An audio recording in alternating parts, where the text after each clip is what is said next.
Hello and welcome back to my channel. If you're a returning subscriber or viewer, thank you very much for your continued support. It's really appreciated. And if you're new here, then welcome. This channel is all about my journey through the LearnDirect Access to Nursing course, and it will cover all 21 units that I did to complete the course at the end. It will also cover my upcoming journey to university this September to study for an undergraduate nursing degree.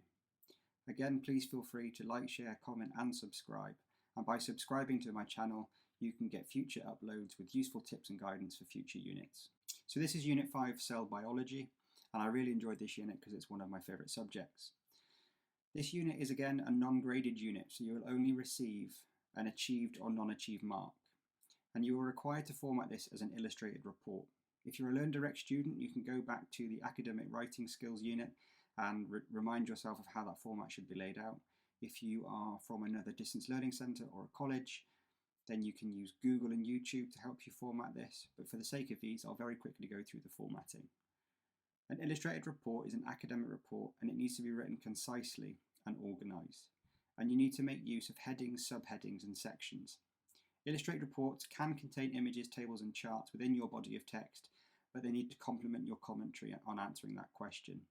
If you use anything outside sourced from books, websites or other people's work, please make sure that they are referenced using the Harvard method and put into your reference list and bibliography at the end. When labelling pictures, it's easier to have them as figure 1 or figure A, figure B, figure C, figure 2, figure 3, and this is just for the ease of referencing those pictures and making sure that you've got the right amount of references in your reference list. So, an illustrated report should always have a title page, and that should be the first page that you do. This should then be followed by an introduction, a table of contents. The table of contents can be written in there, and then at the end, if you're using Microsoft Word or Pages, you can just automatically get that app to put that table of contents within an organised layout using your subheadings and headings. It's really simple, and it's much easier to do that at the end. Followed by your table of contents then should be your main body, and your main body is split into the sections of the questions that you are being answered. Followed by a conclusion, and then at the very end you should have your recommendations. And the recommendations is basically your way of saying how you could improve future actions in your research or the way that you've written the report, and it should be a very small ending, so it should only really be between 100 and 150 words, not much more than that.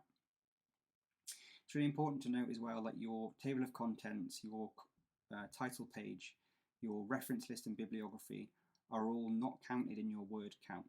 And the guidance for this unit here is that you have a maximum word count of 3,000 words. So it's really important that you stick to that. But just to be made aware that again, your title page, contents page, and reference and bibliography are not included within your word count. Okay, so this is section 1, and you only have one question for this, but it's split into 3 sections. So as I said before, you're required to write an illustrated report that includes the sections outlined below. So we'll talk about section 1 first. I'll take you through my work, we'll talk through it, and I'll explain how it should be laid out in the format and how to answer the questions. But again, please don't copy my work word for word as that is plagiarism, but please pause and navigate as you wish as we're going through, and hopefully my answers can give you a little bit of inspiration to go off and research elsewhere and answer the questions. Now it is worth noting that questions may have changed or the format might have changed for this unit, so please, if it has changed, hopefully this can still give you a little bit of useful information. So section 1, you are to show that you understand basic cell structures by providing written commentary that covers the following criteria. You should also use diagrams and/or comparison tables to support your commentary where appropriate. It's really important there that you read the question because it says that you should use diagrams. So essentially they're asking you to provide some diagrams for you to meet the assessment criteria. So the 3 questions that you need to ask for section 1 is discuss the selected characteristics of living cells, compare and contrast prokaryotic and eukaryotic cells and explain the impact that viruses have on them, and discuss eukaryotic subcellular structures and organelles. So in a previous unit I discussed about the assessment verbs, and there you have discuss, compare and contrast. If you're a LearnDirect student, please go back and look at the assessment verb guidelines as that will show you how to answer the question. And if you're not a LearnDirect student and you are studying with another distance learning college or a college, then please look at YouTube, because they have some fantastic creators on there that help you understand how to write in these assessment verbs. So I'll very quickly take you on to show you my work and show how I answer the questions, and I'll show you the format for an illustrated report. So here is my illustrated report on Unit 5 Cell Biology, and as you can see at the top I have a header with my name, the course that I'm studying and the unit that I'm on. So the format, I said that you should have a title page, and this is my title page. It's very simple, very basic. It just says Cell Biology with a picture of a eukaryotic cell. I've put figure A, and I've said that it's a Microsoft Word stock image, my name and the date of my submission. I then said that your title page should be followed by an introduction, and as you can see below, I have an introduction followed by a table of contents, and then it's split into my sections. So the introduction should always really explain what you're going to be talking about in this illustrated report. So I wrote that organisms are unicellular or multicellular. Cells provide specific functions to ensure that organisms prosper. Animals share similar cellular structures to humans that comprise of tissues, organs, and organ systems. Typically, human cells contain a cell membrane, nucleus, and cytoplasm. More complex cells, like plants, have the same structure as humans and animal cells. However, they have differences like an added cell wall, chromatoplasts, and vacuoles, and similar bacterial organisms are unicellular. The report aims to provide the reader with a greater understanding of cellular structures, metabolism, and division, with information colligated from various sources and diagrams created by the author. So all I said there in my introduction is what I'm going to be talking about through my 3 sections and the aim of this report. I've also said in there that I've collated various sources and diagrams that I've created. Now, I chose to draw my own diagrams just to show that I understood the area better. So I chose to draw my own diagrams to show the assessor that I knew what I was talking about and I understood them. But you don't have to do that. You can get external sources or even books, and later on in the video I'll show you the 2 books that I used to help me get the information that I needed, and obviously in my reference and bibliography list you'll see all of the outside sources that I've used. So the table of contents should look something similar to what I have here. It should be split into the 3 sections and those subsections of the areas that you're going to talk about. I mentioned earlier that it's really simple to use Microsoft Word and Apple Pages to just input the table of contents at the end, because it will automatically make it for you, so you don't have to do any work and you can save yourself a ton of time. So following on from the table of contents, I have my section 1. And I said earlier that the guidance said that you needed to be using headings and subsection headings. And you can see there that section 1, cellular structure, is my heading, and my subsection is to answer the first question of characteristics of cells. So I wrote, cells are the smallest part of an organism, and to be classified alive, they must present with the following characteristics.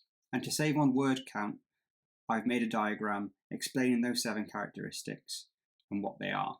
So characteristics of cells is that the cells reproduce by dividing, they use enzymes and catalase to speed up chemical reactions, they have variable lifespan sustainability, they're self-sufficient with a semi-permeable membrane for control of entry and exit of essential substances, capable of adapting to changes in their environment, and they utilize ATP energy to metabolize effectively. And then as you can see below there, I've put figure 1, characteristics of cells. Now I will say that I did get marked down for the way that I wrote my referencing for my diagrams. I should have made it a lot more simpler, just with characteristics of cells created by Bradley Evans, simple as that. So if you are going to be using your own diagrams, please just make it very simple. I then continued by saying cells work in partnership to ensure that systems within the body are functioning correctly, and an acronym known as Mrs. Gren distinguishes those 7 biological factors. So I'm not going to read Mrs. Gren out to you because it'll take too long. So feel free to pause the screen here and have a good read of Mrs. Gren and get an idea for the acronym and understand what the acronym means for cell structures. So the next part is prokaryotic and eukaryotic cells, and you'll notice a little subheading there, and that's the second question for this section. So to compare these cells, I wrote that all life on Earth contains prokaryotic and eukaryotic cells. It's believed that eukaryotic cells evolved from prokaryotic cells around 2.7 billion years ago, making prokaryotic cells primitive, simple structures. Prokaryotic cells are unicellular and comprise of a cell membrane, cell wall, cytoplasm, DNA, and ribosomes. Prokaryotic cells have no true nucleus or membrane-bound organelles.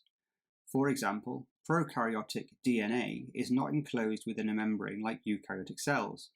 They float freely within the cell cytoplasm in the nucleoid. Like eukaryotic cells, ribosomes in prokaryotic cells work to produce protein, ensuring the cell has enough nutrients and energy to function. All reactions within prokaryotic cells occur in the cytosol. These cells reproduce asexually by binary fission. Prokaryotic cells are considerably smaller in size when compared to eukaryotic cells.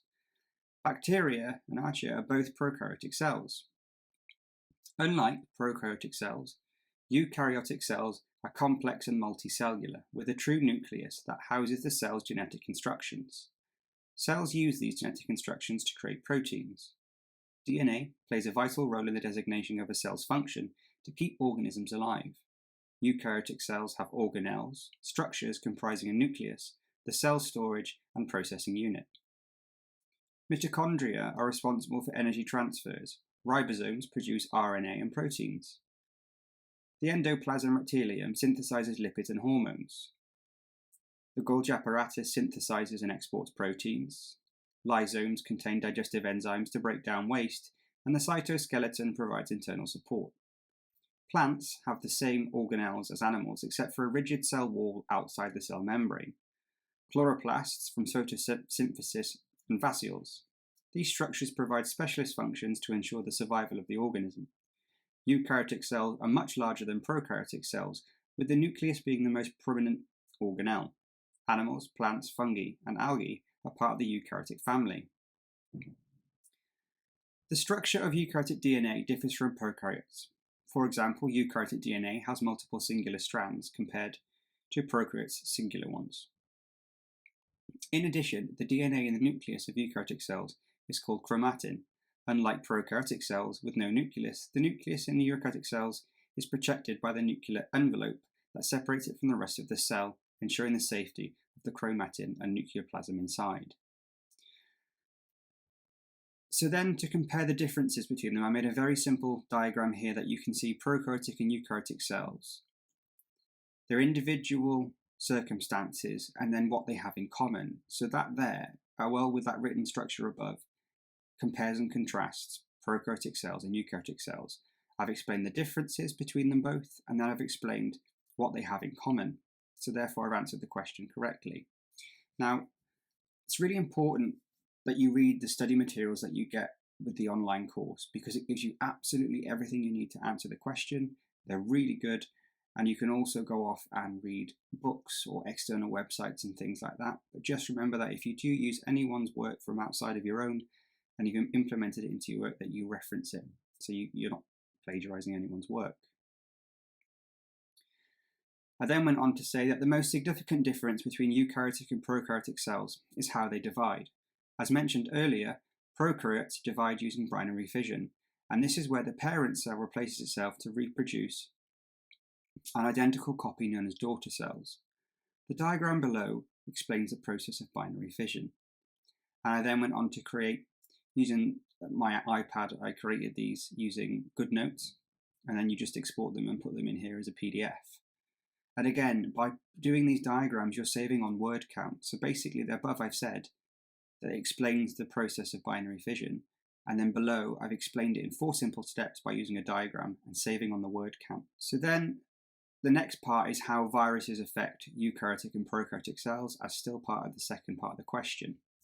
So I've written, viruses are acellular, meaning they do not have cells of their own. They compromise genetic materials, either DNA or RNA, and are enclosed by a protein capsule known as a capsid. They cannot reproduce, metabolize, or synthesize like typical prokaryotic or eukaryotic organisms, meaning they are not alive. CRART defines viruses as obligate intercellular parasites, and they are required to invade and take over a host's cellular function and resources to benefit and copy itself, eventually resulting in the death of that host cell. There are two cycles in which viruses can infect host cells: the lithic and lysogenic cycle. In the lithic cycle, the virus bacteriophage attaches to the host cell's receptors like a key, unlocking the way into the host. First, some viruses occupy themselves within the cell, releasing their genetic code. Then, the infect cell begins to act upon those genetic instructions using its organelles and resources to create genetic copies of that virus. Eventually, the cell will become overgrown with genetic copies, and the cell membrane will lyse or rupture, releasing numerous virus copies to infect and repeat the cycle. The lysogenic cycle takes longer. Like the lytic cycle, the process requires the bacteriophage to attach to the host cell. Unlike the lytic stage, the virus will not invade the cell. It injects its genetic material directly into the cell, and the cell unknowingly incorporates and creates new cells within the virus's genetic material, spreading exponentially throughout the host. The virus's genetic material remains dormant in the host until a reaction, for example chemical, activates the virus and infects all the host cells at once. The body produces an immune response, creating antibodies to combat the virus to prevent reinfection. And then again, to save on word count, I created two diagrams showing those two environments. So figure 8 is a bacteriophage, just shows what that looks like. And figure 6 shows how a virus can infect the cell. Okay, so we've covered section 1, we're now going to go to section 2. So section 2, you need to demonstrate that you understand cellular metabolism through explanations of the following areas. 1. The role of the cell membrane in regulating how nutrients are gained and waste products are lost. Secondly, how animal cells use nutrients to provide the energy of growth, movement and cell division. And finally, the synthesis of proteins. And again, it's really important you read the question because it asks you to include diagrams to support your commentary where appropriate. So, you're being asked to demonstrate that you understand cellular metabolism. You need to write the role of the cell, how cells use nutrients, and the process of synthesis. So that's all you need to do there, and the assessment verb is explanation.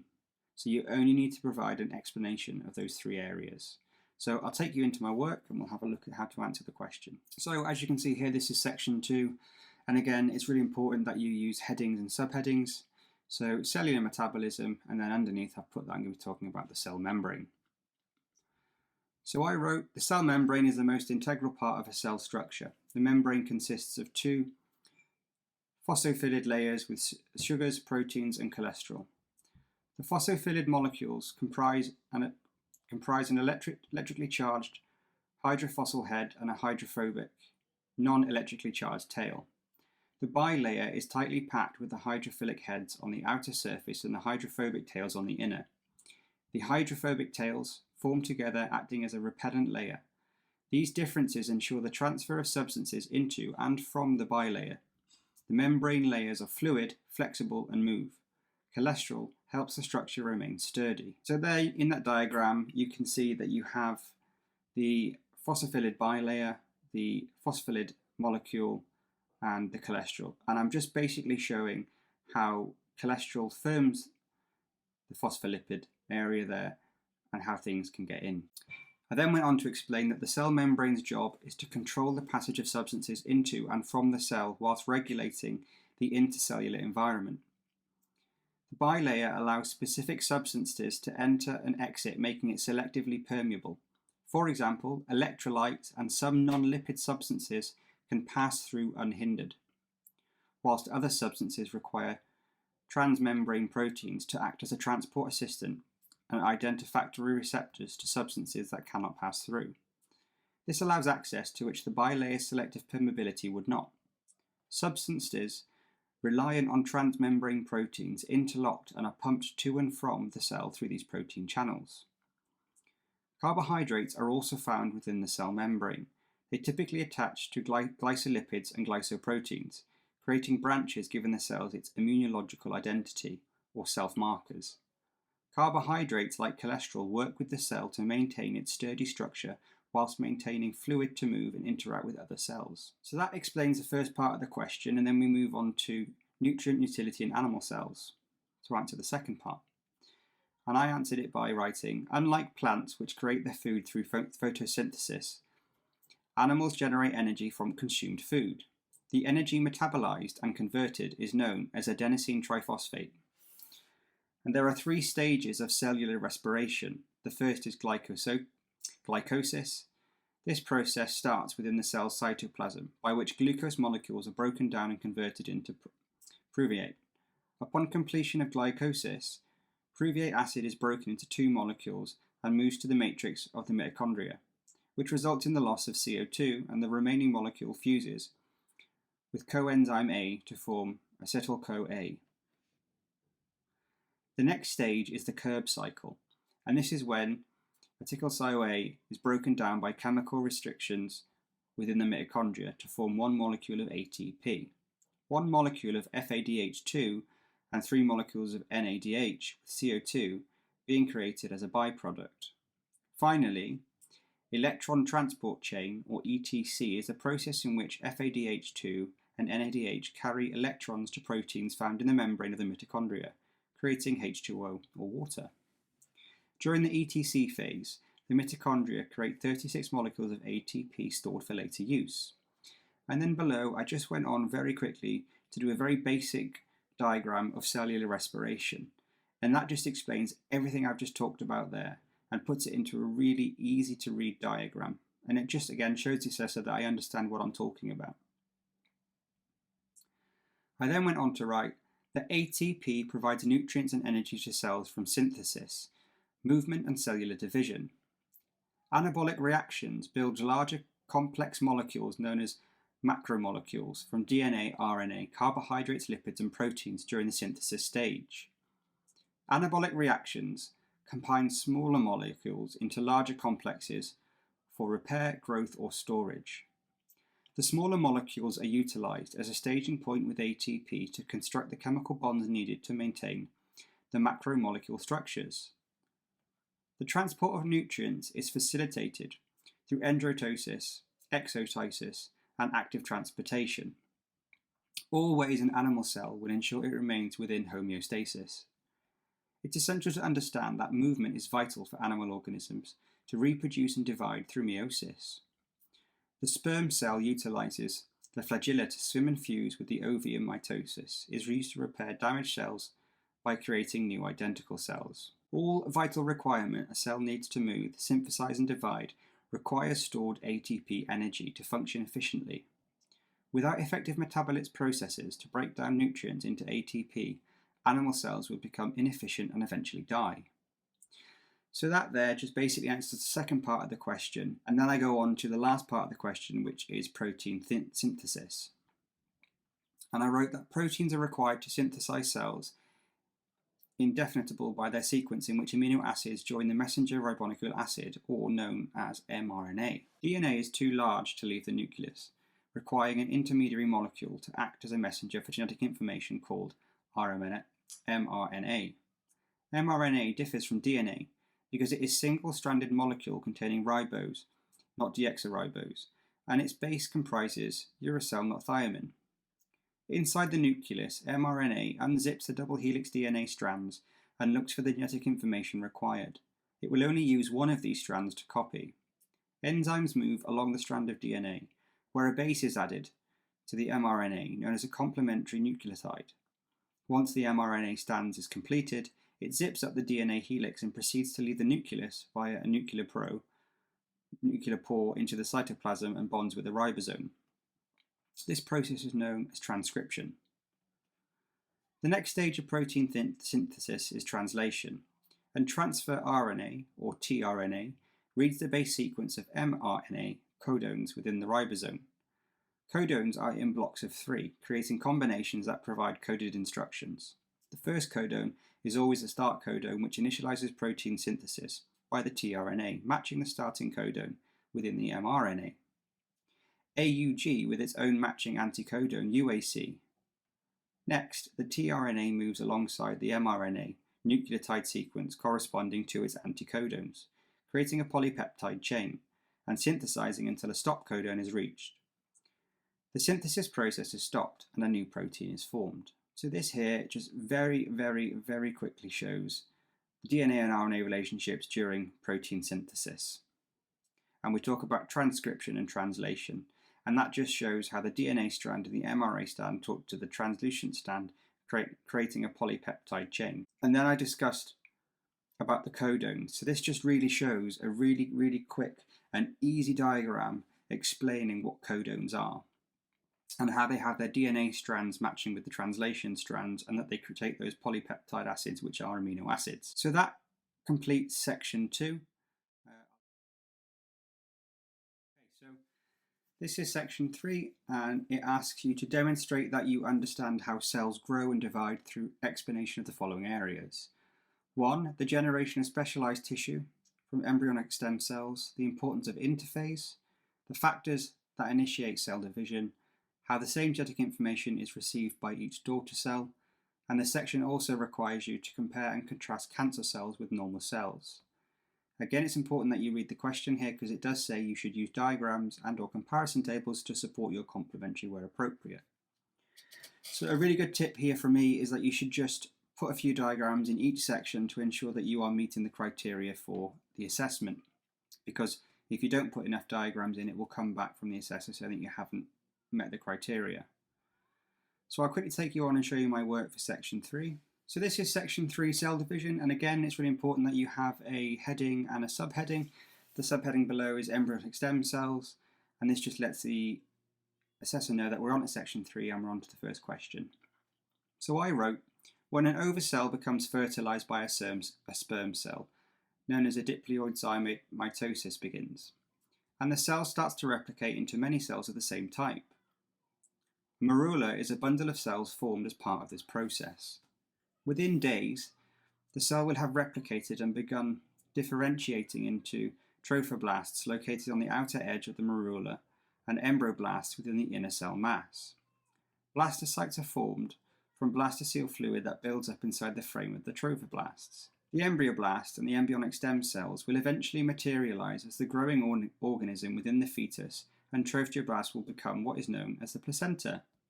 However, it's important to determine what function embryonic stem cells will differentiate into at this stage of development.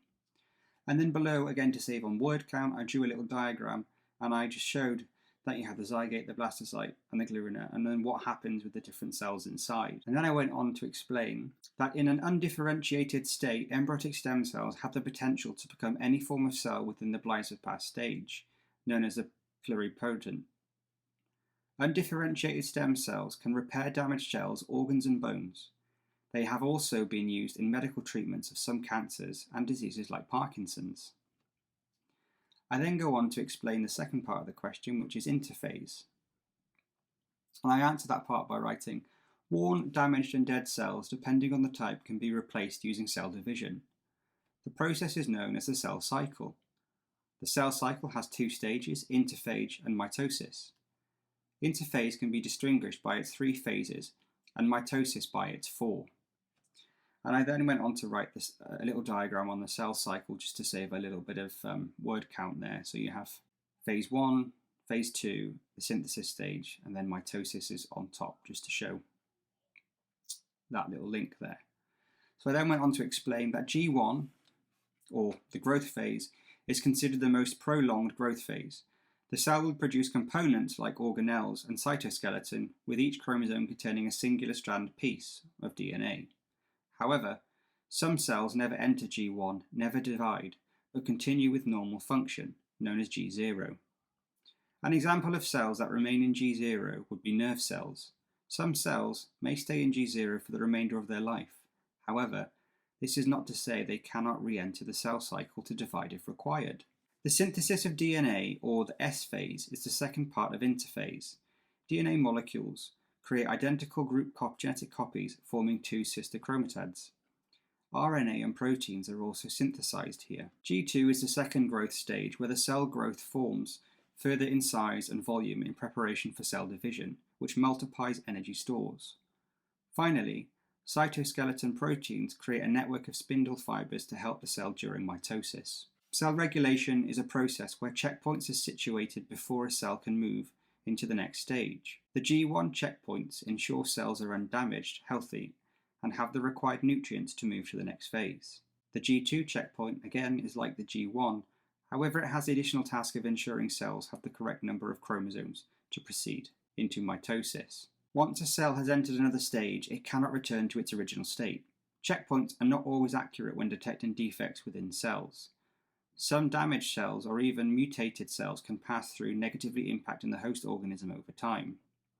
And then I just, again, using the iPad and GoodNotes, I just created a little virtual diagram here showing the 8 stages of interphase, and it's just a visual depiction. I then went on to write that mitosis is the stage that divides cells into what are known as daughter cells, initiated by splitting the nucleus and entering cytokinesis to divide the cytoplasm over stages. Prophase is the first stage, depicted by stages 2 and 3 in figure 13. Duplicated chromosomes split into chromatids that are attached by centrosomes.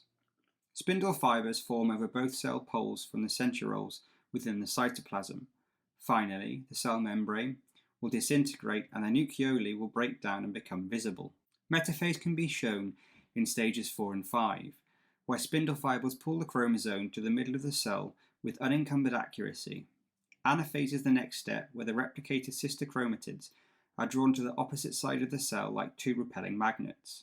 There will be 46 chromosomes at both ends in preparation for the cell to divide, as depicted in stage 6. Telophase will begin to reform a new cell membrane around the newly formed bundles of chromosomes. And once the membrane has enveloped, mitosis has completed, as shown in stage 7. The chromosomes will begin to uncoil in cytokinesis and spread throughout the nucleus. The spindle fibers will break down and disappear. The nucleoli will reform and be visible again. The cytoplasm has split and 2 genetically identical daughter cells are formed, as seen in stage 8. I then went on to explain the factors that affect cell division. So I wrote that environmental, biological, and genealogical factors influence factors affecting cell division. External factors such as exposure to radiation, high toxin levels, virus infestations, and some prescription drugs can all lead to cells not being able to divide. Generally, when all cells checkpoint detect these issues, they will kill the cell signaling apoptosis to prevent mutation or the development of atypical cells. Internal factors such as growth hormone deficiency of either too many or too little hormones like HGH can increase cell division or inhibit it. Density-dependent signaling errors and the death of nearby cells can also inhibit cell division. So what I talked about there answers those 3 questions, and then I went on to discuss and compare cancer cells. I did this by writing that cancer cells are a mutation, a minor genetic alteration that occurs to healthy cells when they act atypically. An example of atypical behavior could be protein deficiencies within the cell cycle, causing that cell to become unbalanced and synthesize at uncontrolled rates.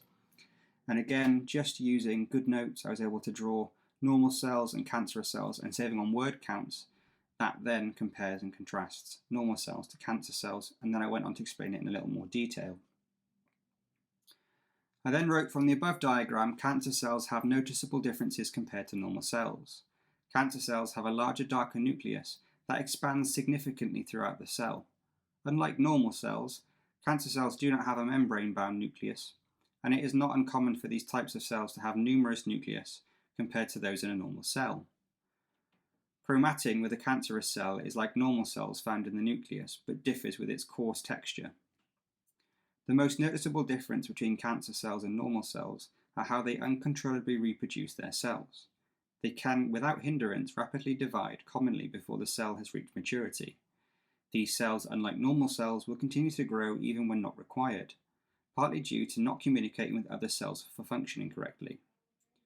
Some cancer cells act almost like parasites by depriving other cells of nutrients. This is achieved by secreting their growth hormone to divide blood vessels from healthy cells, monopolizing those vital nutrients. Cancer cells do not require oxygen to obtain ATP energy, which differs from the normal cell. As mentioned earlier, DNA with a cancer cell is abnormal compared to healthy cells. As cancers continue to replicate, an increasingly odd number of chromosomes are found. These deficiencies can adversely affect the cell cycle and cause unforeseen damage to the organism. Abnormalities with cells happens over a period that goes undetected in the cell cycle, and they're not allowed to synthesize uncontrollably. So that there just completely answers section 3. So then I said about the format, once you've done sections 1, 2 and 3, you then go on to the conclusion, which is then followed by your recommendations. So in the conclusion, I just basically wrote everything I discussed and gave a very little overall depiction. So I put, this report has highlighted the extensive role cells play in supplying life. First, cells work in partnership to create tissues, organs and organ systems. Then they generate life through meiosis or asexually through binary fission. Finally, cells repair damaged cells by dividing new genetically identical daughter cells by meiosis. This report began with cell structures and the 7 characteristics of living things. A comparison of prokaryotic and eukaryotic cells depicted similarities and differences, attenuating the importance of subcellular structures and organelles. Next, cellular division, metabolism, and energy production became a focal point of this report. It illustrates how cells utilize their genetic information to divide, reproduce, and metabolize nutrients to produce energy. Finally, a concise comparison of how cancer cells look and behave compared to normal cells. Overall, this report has depicted the significant cells play in the continuation survival of all living things, whilst demonstrating their complexity of function within different cell types. You then need to go on to the recommendations. And like I said before, a recommendation is quite literally just how you think you could improve the report. So I wrote that my recommendation, throughout this report, many sources have been utilised to exemplify answers. The only recommendation would be to use a broader spectrum of source material to bolster the information provided. Like I said, it needs to be very minimalistic, barely any word count, and it's just something that you can pick up on how you could improve this report. So in any illustrated report, or in any of these units that you do with LearnDirect or any other Access course, you have to provide a reference list and a bibliography. Now, the reference list needs to be in alphabetical order, and it needs to be within the Harvard referencing outline. A bibliography is all the references that you've used it and any other sources of information that you've used to help you gain information and knowledge but haven't referenced within your work. I'll just very quickly show you some books that I used alongside the work, and you can see, if you pause here, you can see all of the materials that I used. I used YouTube, some online sources, and I used these 2 books which were really helpful. So whilst using an array of study material from LearnDirect, online sources, online videos from YouTube, I used 2 books which were really helpful. So the first book I used here was Biology for Dummies, and that was by Rennie Fester-Kratz, and it is the 3rd edition, and it just basically gives you all the information that you need, and it uses the scientific language that you need to help you pass this course. It was very helpful. You can pick it up on Amazon for like £10. It's really good. And the second book I had here was the Annie Way and Alison Grant Ross and Wilson Anatomy and Physiology 13th edition. This book is brilliant because it does absolutely everything, and it has these really funky, colourful pages with diagrams and things that just make things so much easier to understand. Another great source of information was the Amobia sisters on YouTube, who do everything biology, and they do these funky little animations that just make it really easy to retain information. It was brilliant. So I can't give you, just please have a look at the reference list I have here in the bibliography, and just use the study material. The Unit 5 Cell Biology Illustrated Report, and like I said, your report might not be in the same format, so you may have to do an essay, a poster, or something else, but I had to do an illustrated report, and I had to do those 3 sections. If you are on the LearnDirect course and you do have the same sections and the same questions, by all means, please use my work as a way of putting you into the right direction to answer the questions, but please do not copy the work word for word, as this is plagiarism, and the course does have previous students' work on file, so they will scan it and be able to tell that you've copied someone else's work. It's really good as well that you use all of the tools that you have. So you have the learning materials, extended learning. There's YouTube that have a plethora of videos on there that you can use. There are books. And if you are a student, you get access to Plurego. They're a really good online source for books and academic writing. Google Scholar, again, is a fantastic tool that you can use. All these things really help you thrive when you're doing an Access course online. And don't be daunted by all of the scientific language, because as you're learning, you pick it up, you get guides from different courses that you do. YouTube is great, Google is great, everything like this can help you. So again, just take your time, learn the materials, and please, you can pause, rewind, and navigate this as and when you need. So I'd like to take this time to thank you again for coming back and watching another of my videos, or if you're new to the channel, thank you for checking out my video. Please like, comment, subscribe, and share this video to get the word out there so I can grow my channel and help as many people as I possibly can. Until next time, take care.